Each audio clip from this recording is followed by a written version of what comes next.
As Workers' Party MPs, we have been rational and responsible. We support the government agenda when we think it is on the right track and oppose it only when we find it not to be in the national interest. For instance, we opposed the government's population white paper in 2013 because we did not agree that Singapore needed a 6.9 million population to be dynamic. We also refused to apologize for questioning the government on GST. If you vote for a PAP team in Aljunied GRC, your new MPs will have to support the agenda of their party. And they may even need to watch what they say in order not to fall out of favour with their party leadership. This will not strengthen Parliament as a check on government. If you believe that Parliament is an important institution, and we have to make it more transparent so that elected non-PAP MPs are represented in Parliament. The Workers' Party MPs take our parliamentary work seriously so as to be your voice and your check and balance. The financial position of AHDC today is healthy.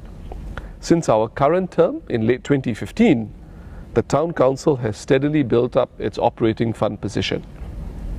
The latest audited figure records an accumulated surplus of $7.9 million, more than double the accumulated surplus when we took over from the previous Aljunied Town Council in 2011.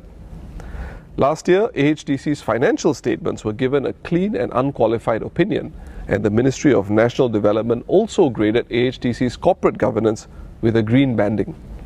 We are thankful to everyone who has contributed to this. Parliament is not just a talk shop where MPs make speeches. It exists to make laws which are voted on by MPs.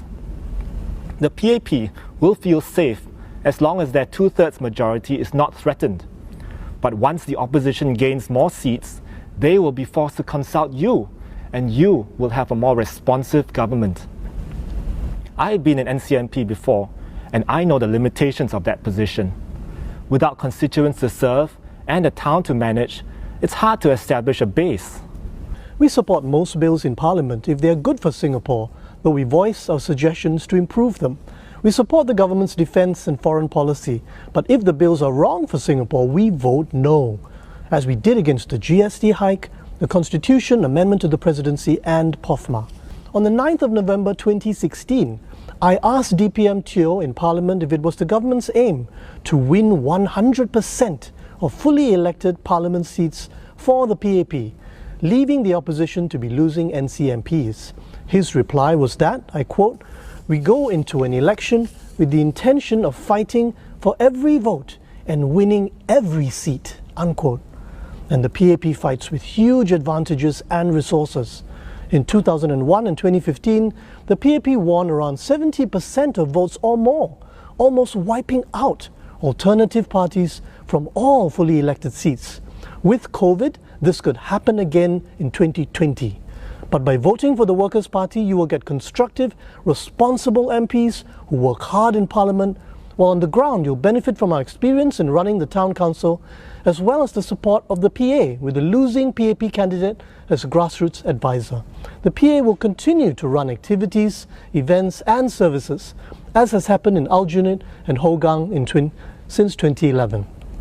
The voices of NCMPs can be ignored, as they don't carry the full mandate of the people. The voices of fully elected opposition MPs cannot be ignored by the PAP at the risk of losing more fully elected seats. Please make your vote count. Please vote for the Workers' Party.